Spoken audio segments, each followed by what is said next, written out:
Сегодня принимаю участие вместе с жителями Илишевского района в всереспубликанской акции «Зеленая Башкортостан».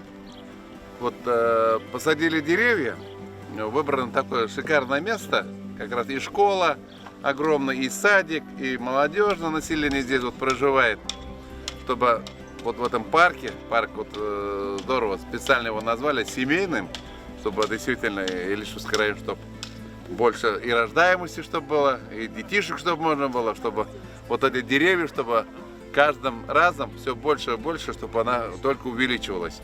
Там будем сажать, будем принимать участие. Вот сегодня очень приятно от мала до велика Илишевском районе и дети, и семьями вот вышли.